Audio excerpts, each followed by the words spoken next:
प्रेम से बोले सदगुरुदेव जी महाराज की जय। परम पिता परमेश्वरी की जय। आनंद कंद लीलाधारी प्रभु सदानंद जी मनमोहन भगवान की जय।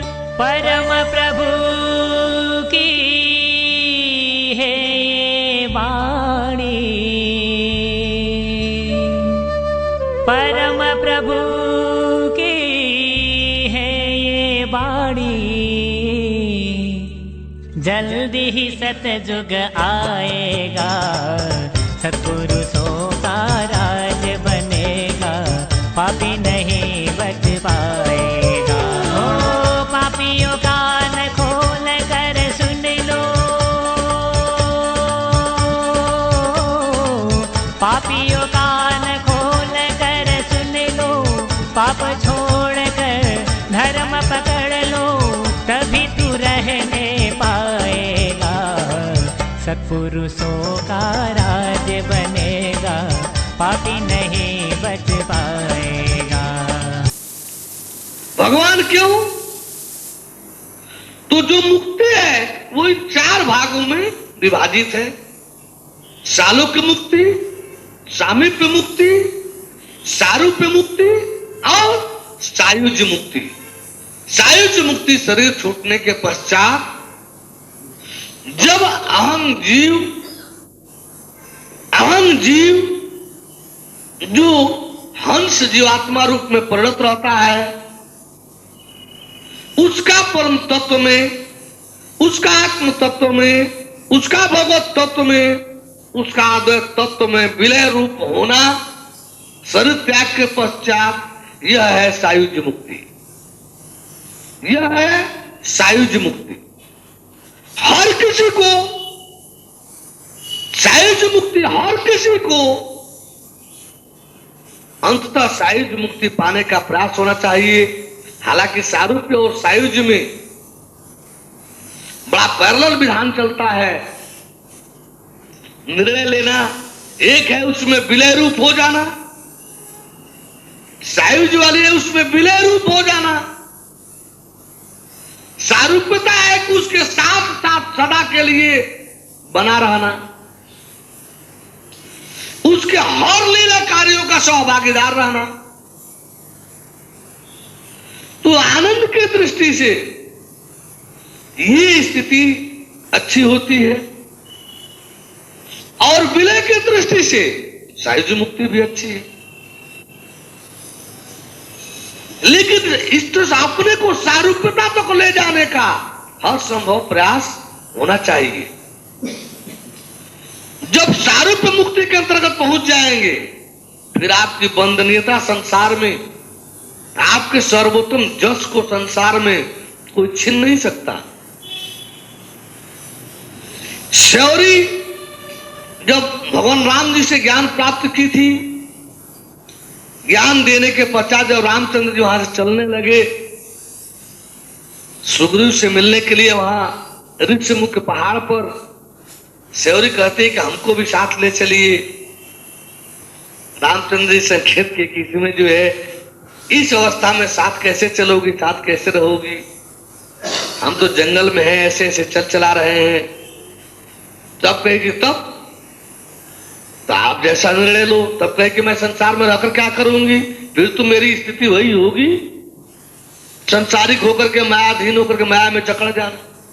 तो मैं इसी शरीर रखकर क्या करूंगी।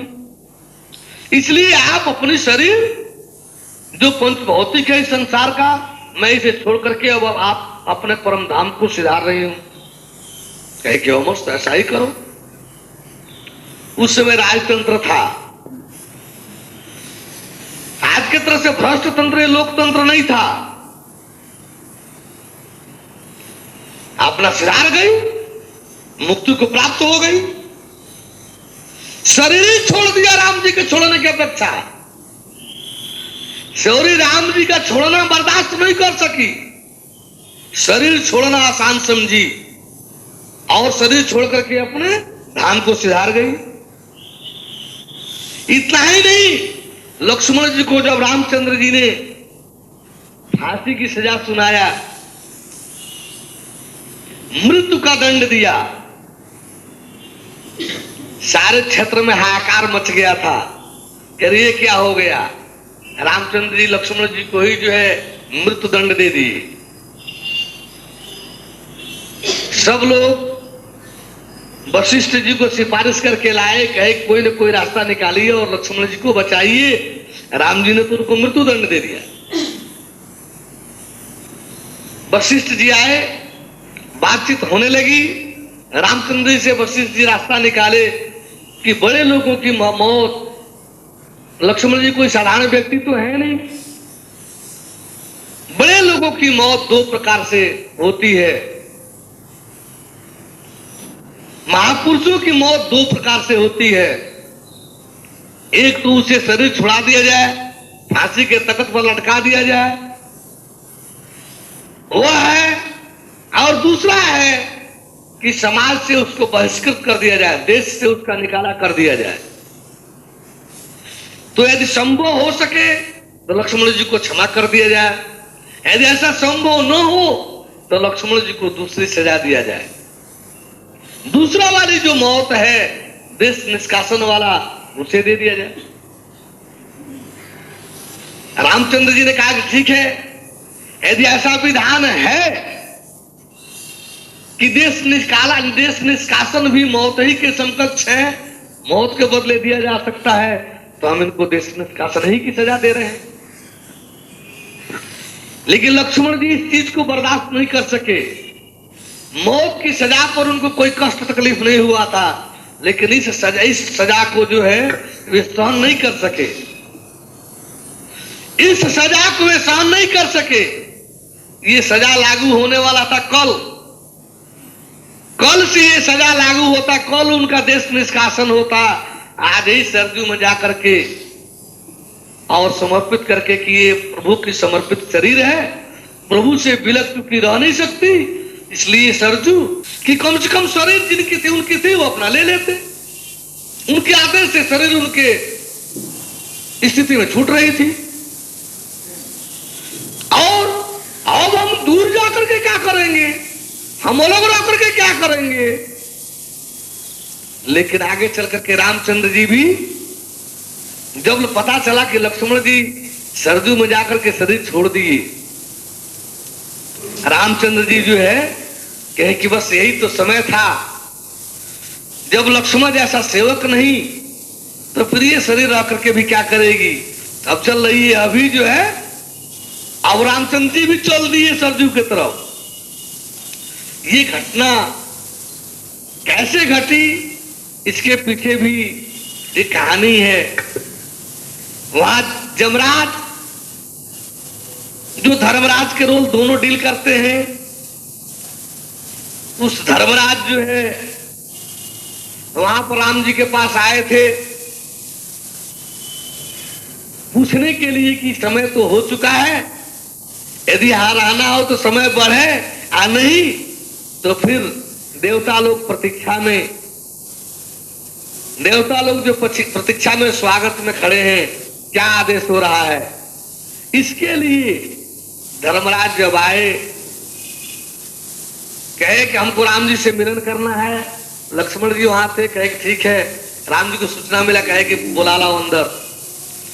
धर्मराज ने एक शर्त रखा कि हमारे वार्ता के बीच में कोई कोठरी में नहीं आएगा। रामचंद्र जी कहे कि ठीक है लक्ष्मण, सुन रहे हो। अरे जी सुन रहा हूं, ऐसा ही होना चाहिए, ऐसा ही होगा। फिर धर्मराज दूसरा शर्त उसी में रखे, यदि यह शर्त कोई तोड़ेगा तो उसे सजाए मौत होगी, उसको मौत की सजा दी जाएगी। इस व्रत को कोई तोड़ेगा, कोई यदि वार्ता क्रम में यदि अंदर आ गया, उसको मौत की सजा दी जाएगी। क्योंकि हम जब इस बात को कह रहे थे तो कुछ लोगों की जिज्ञासा दिखलाई दे रही थी कि राम जी लक्ष्मण को मौत की सजा क्यों दे दिए। ये कब की बात है कि रामचंद्र जी लक्ष्मण को मृत्यु दंड दे दिए, फांसी की सजा सुना दिए। यह उसी समय की बात है।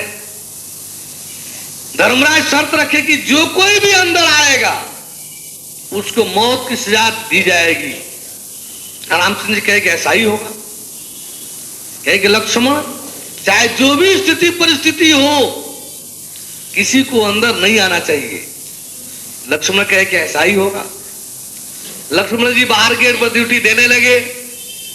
उसी समय दुर्वासा जी जो है, दुर्वासा ऋषि बड़े वेग में आए और कहे कि हमको तत्काल राम जी से मिलना है।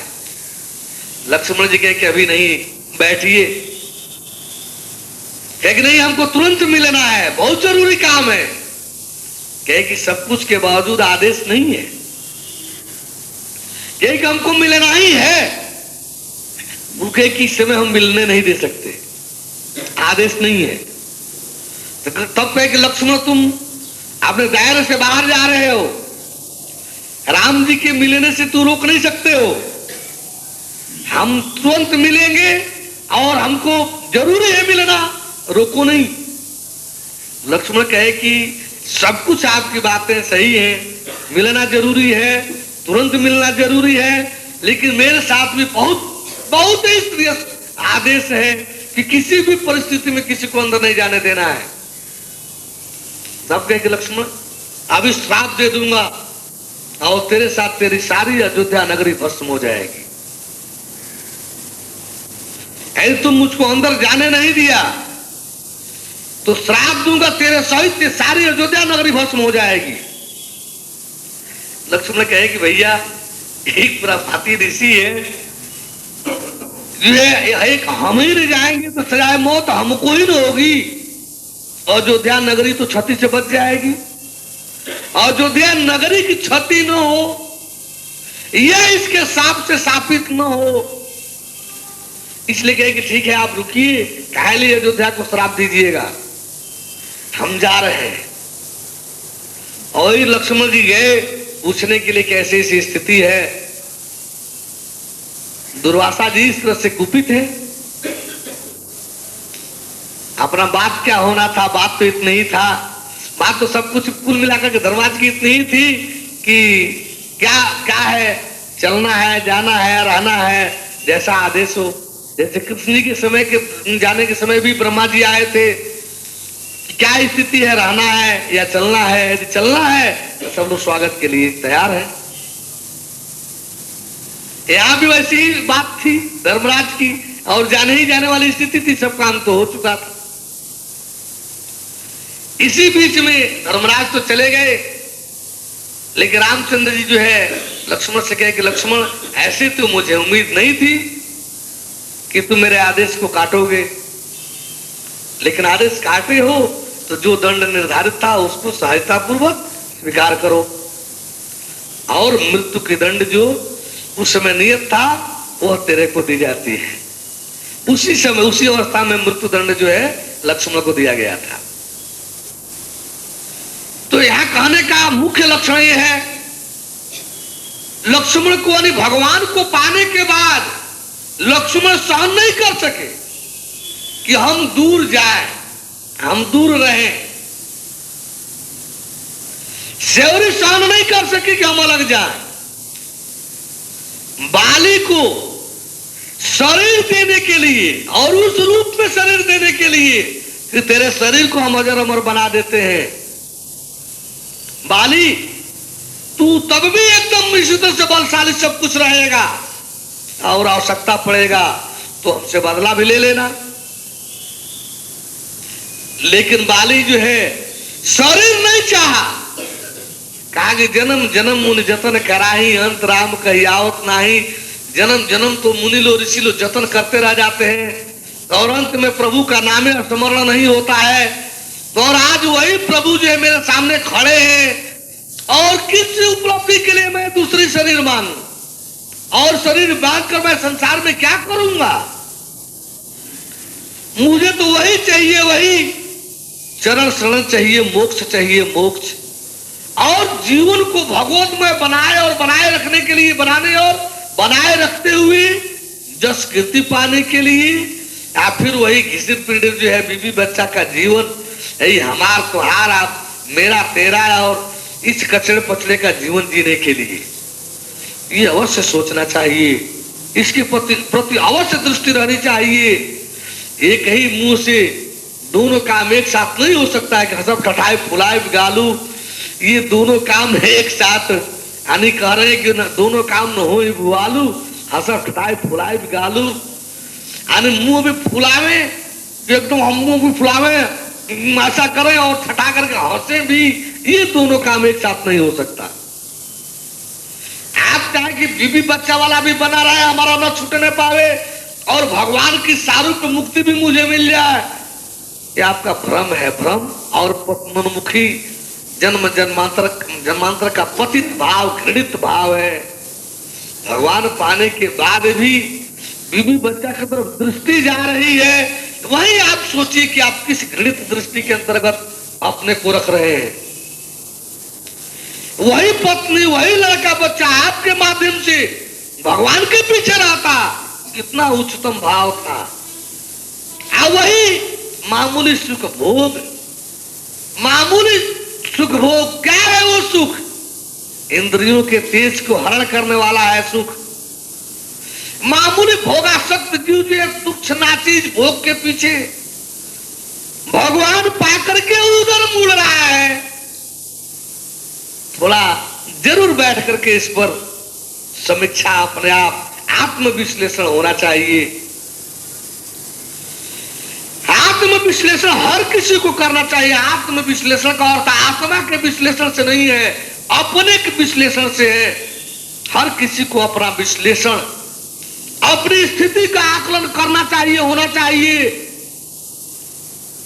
कि मैं जो कर रहा हूं ये मेरे लक्ष्य के अनुरूप है या प्रतिरूप, अनुकूल है या प्रतिकूल, ये हमको मोक्ष की तरफ ले जाएगा या भोग की तरफ। हमारे कदम किधर है? धर्म का निर्णय मुंह से नहीं, वचन से नहीं होता है। धर्म का निर्णय चरण से होता है, कदम से होता है। कदम आपके किस क्षेत्र में है, ये धर्म का सच्चा निर्धारण करेगा। इससे आपके धर्म का सच्चा पता चलेगा कि वास्तव में आप किस क्षेत्र के हैं। आप धर्म क्षेत्र में हैं या कर्म क्षेत्र में हैं? आप भगवान के माध्यम से हैं या माया के माध्यम से हैं? आप मोक्ष लक्ष्य में लगे हैं या भोग लक्ष्य में लगे हैं? और आपको समझ लेना चाहिए, कोई सदगुरु, गुरु और सदगुरु में बड़ा अंतर होता है। गुरु आपकी चाटुकारिता कर सकता है, गुरु आपको खुश रखते हुए चल चला सकता है, इसलिए कि उसे अपने पर गट्स नहीं है, वो भगवत प्राप्त नहीं है, वो बीच का लटका हुआ है, लटका भटका लटका हुआ है। वो जीव और आत्मा के बीच में उसकी स्थिति है, न वो नीचे ही रहता है न ऊपर ही रहता है, वो कहीं भी उसमें कंफर्मिटी नहीं है। अपने यथार्थ स्थिति के विषय में वो कंफर्म नहीं है, इसलिए वो अपनी स्थिति को बनाए रखने के लिए, अपने व्यवहार को बनाए रखने के लिए हमारा साथ आप देते रहे। अपने मिथ्या महत्वाकांक्षा की पूर्ति में, अपने स्वार्थ की पूर्ति में आपकी चाटुकारिता वो कर सकता है, लेकिन सदगुरु सदगुरु होता है। वो किसी भी अंश में कतई आपकी कोई परवाह नहीं करता। आप क्या हो? कुछ नहीं उसके सामने हो। वो आपके धन दौलत के लिए आपके पीछे नहीं चल रहा है, वो आपके पद प्रतिष्ठा की मर्यादा के लिए आपके पीछे नहीं चल रहा है। वो चल रहा है तो आपके जीव को मोक्ष देने के लिए। वो ज्ञान से दिखला चुका है कि देख देख, इस शरीर के साथ वो परम परमेश्वर है जिससे संपूर्ण ब्रह्मांड की उत्पत्ति होती है। ये गुरु और ये ऋषि महर्षि, ये महात्मा तो उसके आए दिन पैदा होते रहते हैं। ये आलिम मौलिया प्रॉफिट पैगंबर तो आए दिन इसके पैदा होते रहते हैं। ये देख, और वो उस अवस्था में होता है, सदा सर्वदा ही जो है वो पूर्ण अवस्था में होता है, परिपूर्णता उसके पास होती है। वह किसी की चाटुकारिता नहीं करता। इसीलिए सदगुरु के लिए बलपूर्वक अनुशासन करने का भी विधान है, बलपूर्वक अनुशासन करने का, बलपूर्वक अनुशासन करने का विधान है, बलपूर्वक। सदगुरु के लिए कि शिष्य के साथ बलपूर्वक अनुशासन करके भी यदि परम कल्याण दिलाना है, उसे मुक्ति अमरता के मार्ग में लगाना है, तो सदगुरु जरा सा भी हिचकिचाएगा नहीं आपको कठोर दंड से गुजारे बगैर। उसको परवाह ही नहीं कि आप उसका रहोगे, जाओगे, गिरोगे, उठोगे, बैठोगे। थोड़े देर के लिए वो जीव के विषय में अफसोस भले करेगा कि ये उत्थान को प्राप्त जीव, ये समाज से गिरा हुआ पतित घृणित जीव, ये निकल रहा था, ये अपना जन्म जन्मांतर अनंत जन्म बर्बाद करने जा रहा है। एक चांस तो इसको मिल गया मुक्ति का, यदि यह चांस खो देगा तो वही स्थिति होगी पंडित जी से घोड़ा, और थोड़ा थोड़ा में घोड़ा, और घोड़ा के बाद थोड़ा थोड़ा में कुत्ता, और कुत्ता के बाद थोड़ा थोड़ा में वही कालीन गंदे नाले का पिलुआ कीड़ा, और कीड़ा के बाद जमराज भी उधर छोड़ दिए, का इधर नारद जी के साथ भी पिलुआ नहीं गया। तो इस प्रकार से उधर से भी मुक्ति को भी यानी पार्वती पंडित के साथ भी नहीं गया, और उधर जमराज भी छोड़ दिया उसको। अब कीड़े की जोन में वो पड़ा रह गया, कीड़े की जोन में वो पड़ा रह गया गंदे नाले में। आपकी स्थिति माया जो एक बार चांस आपको दी मुक्त होने के लिए, मोक्ष पाने के लिए, और मुक्ति मोक्ष को यदि आप ठुकरा दिए तो फिर सोचिए कि माया आपको फिर चांस देगी। एक बार आपको किसी ऑफिसर ग्रेड में यानी भर्ती अपॉइंटमेंट सरकार ने किया, और आप जो है सर्विस न करने के लिए रिजाइन दे दिए, फिर आप सोचे कि कहीं सरकारी सर्विस मिले, तो ऐसा संभव नहीं है। फिर आपका अपॉइंटमेंट सरकारी विभाग में कहीं नहीं हो सकता है। किसी भी अधिकारी के पद से यदि आप रिजाइन दिए हैं तो नया किसी भी अधिकारी का पद चाहेंगे तो सरकारी सर्विस में नहीं मिल सकता। इस प्रकार से आप प्राप्त भगवत प्राप्ति के पश्चात यदि भोगासक्त दृष्टि बनी रही, पतन को प्राप्त यदि हुए, तो फिर चाहे कि जल्दी चांस मिले कि आपके लिए बड़ा मुश्किल हो जाएगा, बहुत दुर्लभ हो जाएगा। अनंत अनंत जन्मों के बाद ऐसे फिर चांस आएंगे कि नहीं आएंगे, आप स्वयं सोचिए। ये सदगुरु के विधान में कहा जा रहा है, इसलिए नहीं संख्या बटोरना हो, संख्या मात्र बटोरना हो, इकट्ठा करना हो, तो सदगुरु भी बहुत कुछ कला जानता है, ऐसा नहीं कि नहीं कला जानता है। लेकिन संख्या, यहाँ इलेक्शन कई तरह का होता है, एक सब वोट देते हैं, एक एक गिना जाता है। भारतवर्ष में राष्ट्रपति का जब इलेक्शन होता है तो उसमें एक वोट की गिनती हजारों हजार में होती है। एक जीव मुक्त हुआ तो 84 लाख जोनी तो एक राउंड में हुआ। जितने राउंड 84 घूमना पड़ता, एक जीव के मुक्ति की संख्या उतनी समझिए। बोले परम प्रभु परमेश्वर की। हम ज्ञानी जो ज्ञान प्राप्त है उनके लिए भी कहेंगे, और जिज्ञासु जो ज्ञान प्राप्त करने के लिए बैठे हैं उनके लिए भी। आप अपने जीवन को और उसके भाग्यशाली होने के विधान को कितने भाग्यशाली हैं, इसको आप आंक नहीं सकते, आकलन नहीं कर सकते। कितने बड़े भाग्यशाली हैं जो इस समय बैठने का मौका लगा है, इसका आकलन नहीं कर सकते। और कितने बड़े अभागे होंगे जो भगवत विमुख होकर के पतन को प्राप्त होंगे, उसका भी आकलन नहीं हो सकता। ये लाइन है, लंबा पेड़ खजूर का, फल लगे अति दूर, चढ़े तो चाखे प्रेम रस, गिरे तो चकनाचूर। हॉस्पिटल में जाने की गुंजाइश नहीं होती, इसमें हॉस्पिटल के लिए गुंजाइश नहीं है, क्योंकि इसमें प्रेम रस है। चढ़े तो चाखे प्रेम रस और गिरे तो चकना चूर। आप देखेंगे किसी की नौकरी, कोई नौकरी प्राप्त यदि व्यक्ति है, चपरासी से लेकर के चीफ सेक्रेटरी तक, मुख्य सचिव तक, किसी भी नौकरी पर यदि सरकारी कोई है तो उसकी नौकरी बड़ी आसानी से नहीं ली जा सकती है। उसका अधिकारी भी जो है उसकी नौकरी उतनी आसानी से नहीं ले सकता। यदि लेने का कोशिश भी करेगा तो हाई कोर्ट जो है उसकी नौकरी बाहर कर देगा। लेकिन मंत्री का पद जो है, मंत्री का पद यदि मुख्यमंत्री प्रधानमंत्री छीन लेता है, ले लेता है, वापस ले लेता है, तो उसके लिए वो कोर्ट कचहरी में नहीं जा सकते और कोर्ट कचहरी उनको नहीं दिला सकता। सृष्टि की सर्वोच्च उपलब्धि है। इस सर्वोच्च उपलब्धि के इस ब्रह्मांड में जो 84 लाख जोनियां हैं, उसमें सर्वोत्तम जोन मनुष्य जोनी है। और मानव जोनी में जो सर्वोच्च उपलब्धि है, आप राजा हो जाइए, महाराजा हो जाइए, सम्राट हो जाइए, चाहे जितना बड़ा सिद्ध हो जाइए, ये सब जो इतना ही नहीं, महात्मा और अंशावतारित तक भी ज्ञान प्राप्त, ज्ञान ग्रहीता वैराग्यवानों से नीचे ही होता है। संसार में उसके समकक्ष कोई नहीं होता।